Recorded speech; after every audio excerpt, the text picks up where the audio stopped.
Hi viewers, welcome to our channel. ప్రస్తుతం మనతో పాటు సీనియర్ జర్నలిస్ట్ దాము బాలా సార్ ఉన్నారు. వారితో మాట్లాడదాం. నమస్కారం సార్. నమస్తే సార్, తాడిపత్రిలో ఉద్రిక్త పరిస్థితి ఏర్పడింది సార్. అక్కడ కేతిరెడ్డి పెద్దారెడ్డి గారి పైన దాడి జరిగింది అని చెప్పేసి వార్తలు అయితే వస్తున్నాయి. మరి ఎవరు దాడి చేశారు, మరి ఏం జరిగింది అసలు అక్కడ? కేతిరెడ్డి పెద్దారెడ్డి ఇంటి మీదకి తెలుగుదేశం రౌడీలు కావచ్చు, లేకపోతే పార్టీ కార్యకర్తలు కావచ్చు వెళ్ళి దాడి చేశారు. ఆయన ప్రధానమైన అనుచరుడు కందిగోపుల మురళీప్రసాద్ రెడ్డి ఇంటి మీదకి వెళ్ళి ఫర్నిచర్ ధ్వంసం చేసి వెహికల్స్ని ధ్వంసం చేశారు. ఆ విజువల్స్ అంతా కూడా నిన్నంతా కూడా మనకి వచ్చాయి, చూసాం ఛానల్స్. సో దీన్ని మళ్ళీ ఎప్పట్లాగే ఆంధ్రప్రదేశ్లో ఏది జరిగినా రెండు వెర్షన్లు వచ్చేస్తాయి బయటికి.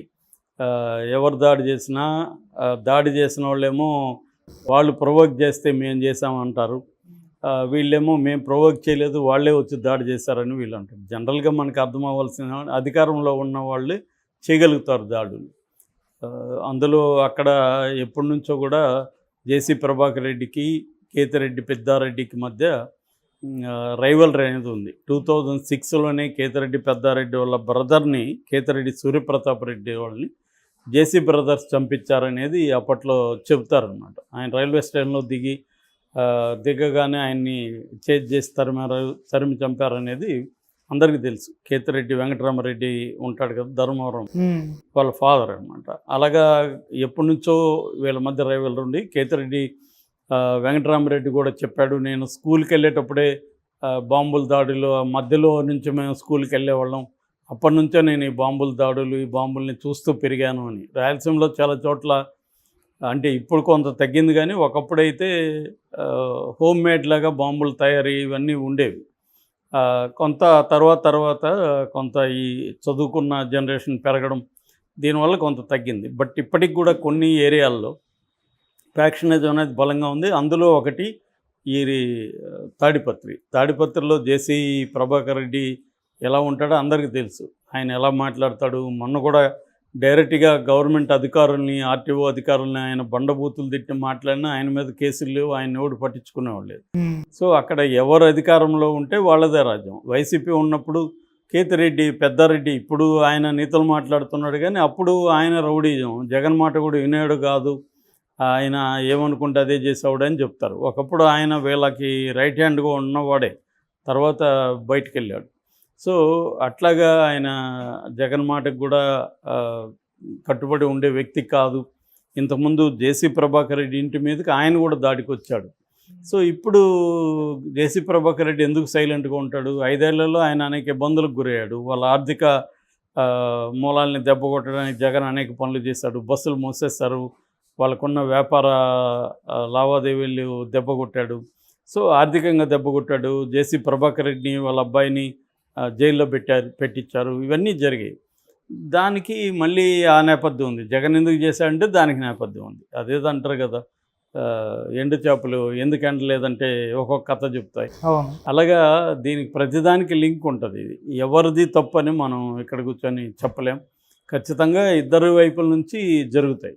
అయితే ఎలక్షన్ టైంలో కూడా చంద్రగిరి తర్వాత పల్నాడు తర్వాత పెద్ద ఎత్తున జరిగింది ఇక్కడే తాడిపత్రిలో.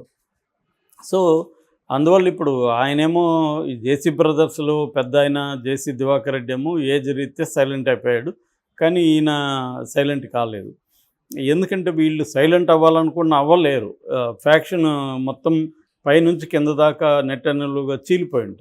ఓకే. సో చీలిపోయినప్పుడు ఈ గ్రూప్స్, ఒక గ్రూప్ సైలెంట్ అయిపోతే ఇంకో గ్రూప్ వచ్చి మీద పడుతుంది. అందుకని ఈ గ్రూప్ కూడా సైలెంట్గా ఉండకూడదు. కాబట్టి ఇది జరుగుతూ ఉంటుంది అన్నమాట.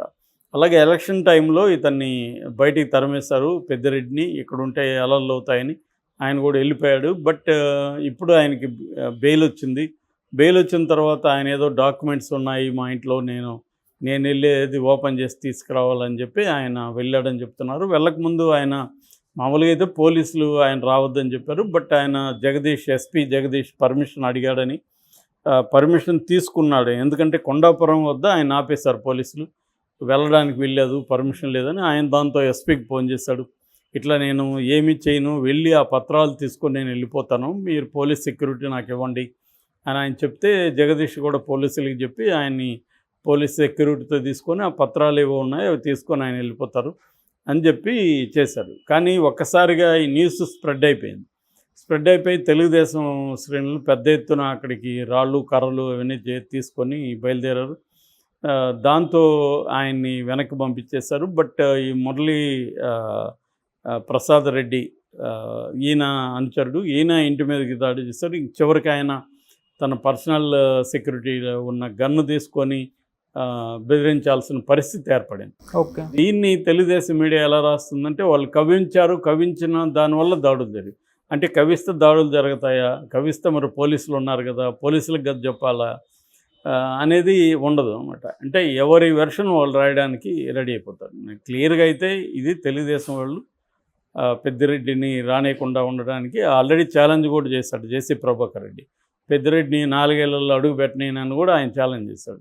సో ఇది ఆయన ఓపెన్గా మీడియా ముందు ఛాలెంజ్ చేసి మీడియా ముందు అనేక ఛాలెంజ్లు కూడా చేశాడు కదా ఆయన. మరి అట్లాంటి వాడు చేశాడంటే ఊరికే చేయడు కదా, ఆయనకి బలగం వ్యవహారాలు ఉన్నాయి కదా, పోలీస్ అండదండలు ఉన్నాయి కాబట్టే కదా. సో అంటే ఈ 4 ఏళ్ళు ఈ జాగీర్ నాది అని పంచుకున్నట్టుగా ఉంది. ఈ ఎనిమి రాకూడదు, ప్రత్యర్థి రాకూడదు. ఒక డెమోక్రసీ ఇది, దీనికి ఎవరికైనా ఎక్కడైనా ఉండే హక్కు ఉంటుంది, లీగల్గా ఆయనకి ఇబ్బంది లేనంత వరకు అనేది లేదు. ఇప్పటికి కూడా ఫెడరల్ వ్యవహారంలాగా ఇది నా జాగీరు, నేను అనుకున్నోడే ఇక్కడ ఉండాలి, నాకు నచ్చని వాడు ఇక్కడ ఉండకూడదని జేసీ ప్రభాకర్ రెడ్డి ఓపెన్గా చెప్తుంటే కూడా ఆయన మీద కేసులు. గతంలో ఈయన కూడా అలాగే బిహేవ్ చేశాడు, పెద్దిరెడ్డి కూడా. సో వీళ్ళిద్దరి మధ్య మామూలు జనానికి ఇప్పుడు చాలామందికి గాయాలైనాయి, అందరూ హాస్పిటల్లో జాయిన్ అయ్యారు. గతంలో పెద్దిరెడ్డి దాడుల్లో కూడా చాలామంది తెలుగుదేశం సింపతైజర్లు, సామాన్య కార్యకర్తలు దాడులకు గురయ్యారు. ఎలక్షన్ టైంలో పోలీసులు పెద్ద ఎత్తున వైసీపీ వాళ్ళ కార్యకర్తలను, సామాన్య కార్యకర్తలను కొట్టారు. సో ఇక్కడ ఓవరాల్గా చూసుకున్నప్పుడు ఇది పెద్దిరెడ్డి జేసీ ప్రభాకర్ రెడ్డి మధ్య రైవలరీగా పైకి కనిపించిన ప్రజలు, సామాన్య ప్రజలు దీంట్లో ఎక్కువ బలయ్యేవాళ్ళు వాళ్ళే. వీళ్ళేమో ఇప్పుడు పెద్దిరెడ్డి అక్కడ లేకపోయినా ఆయనకి జరిగేది వ్యాపారాలు జరుగుతుంటాయి, ఆయన బెంగళూరులో వ్యాపారాలు ఉన్నాయి, చెన్నైలో ఉన్నాయి, ఆయన చూసుకోగలడు. ఆయనకి ఒక 5 ఏళ్ళు సైలెంట్గా ఉందామో మళ్ళీ చూద్దామని అనుకోదు. కానీ సాధారణ ప్రజలు అలా వెళ్ళిపోలేరు కదా, వాళ్ళకి అక్కడే వ్యవసాయం ఉంటుంది, అక్కడే పనులు ఉంటాయి, అక్కడే బతకాల్సిన పరిస్థితి. వాళ్ళు ఎక్కడికి వెళ్ళిపోగలరు? ఇది మేజర్ ప్రాబ్లం. రాయలసీమ ఫ్యాక్షన్లో కానీ ఎనీ పొలిటికల్ రైవలరీ ఉన్న ఏరియాలన్నింటిలో కూడా ప్రాబ్లం ఏంటంటే సాధారణ ప్రజలు వాళ్ళ దైనందిన జీవితం డిస్టర్బ్ అయిపోవడం, వాళ్ళల్లో జైలుకి వెళ్ళిపోవడం, వాళ్ళ పిల్లల ఎడ్యుకేషన్ డిస్టర్బ్ అయిపోవడం, ఇది జరుగుతుంది. ఫ్యాక్షన్స్ లీడర్స్ ఏమో తమ పిల్లల్ని ఎక్కడో విదేశాల్లోనో లేకపోతే తమిళనాడు, మహారాష్ట్రలోనో, బాంబేలోనో ఎక్కడో చదివించుకుంటారు, కర్ణాటకలో. సో వాళ్ళు దీని నుంచి బయటికి వెళ్తారు. కానీ ఈ సామాన్య ప్రజలకి ఆ వెసులుబాటు ఉండదు. వాళ్ళు ఫ్యాక్షన్ ఒక గ్రూప్లో లేకుండా కూడా బతకలేరు. నువ్వు అటన్నా ఉండాలి, ఇటన్నా ఉండాలి. ఎట్లా నేను మిడిల్ గ్రౌండ్లో ఉంటాననే దానికి అక్కడ మిడిల్ గ్రౌండే ఉండదు.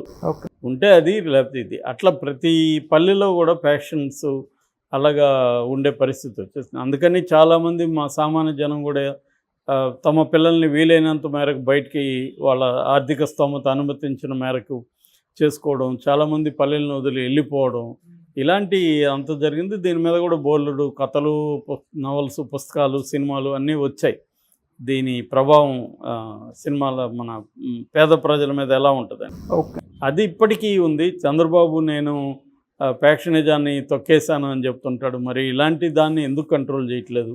దీనివల్ల ఖచ్చితంగా చంద్రబాబు కూడా బ్యాడ్ నేమ్ వస్తుంది. ఎందుకంటే ఆల్రెడీ పార్లమెంట్ వరకు కూడా మిథున్ రెడ్డి తీసుకెళ్ళారు. పొంగనూరులో కూడా సేమ్ జరిగింది. మిథున్ రెడ్డి రెడ్డప్ప దగ్గరికి వెళ్తే వీళ్ళకేం పని, వీళ్ళు సైలెంట్గా ఉండొచ్చు కదా, వీళ్ళు అక్కడ దాడులు చేశారు. ఎందుకంటే గతంలో పెద్దిరెడ్డి రామచంద్రరెడ్డి కూడా ఇలాగే తెలుగుదేశం వాళ్ళు ఏమంటారు, 2019 నుంచి ఇప్పటి వరకు 24 వరకు వైసీపీ వాళ్ళు మా మీద దాడులు చేశారు, దానికి ప్రతీకారంగానే జరుగుతున్నాయని వీళ్ళ వాదన. సో ఇది నెవర్ ఎండింగ్ ఆర్గ్యుమెంట్. కాబట్టి దీనికి ఫుల్ స్టాప్ పెట్టాలి చంద్రబాబు అయినా కనీసం. లేదంటే జగన్ ఆల్రెడీ చంద్రబాబుకు వార్నింగ్ ఇచ్చారు, మీరు ఇది చేస్తే తర్వాత నేను చెప్పినా కూడా వినరని. అది నిజమే. మళ్ళీ చంద్రబాబు ఇప్పుడు అలో చేస్తే ఇవన్నీ రేపు పొద్దున మళ్ళీ జగన్ వస్తే వైసీపీ వాళ్ళు మళ్ళీ దాడులు చేస్తారు. దీనివల్ల రాష్ట్రానికి, సామాన్య ప్రజలకి నష్టం జరుగుతుంది.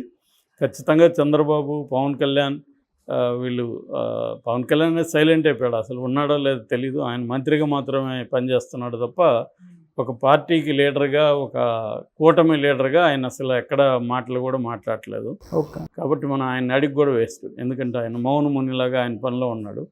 సో చంద్రబాబుని అడగాలి, ఎందుకంటే చంద్రబాబే ఇప్పటికీ మాట్లాడుతున్నాడు. సో ఆయనన్నా దీన్ని సీరియస్గా okay sir, thank you so much.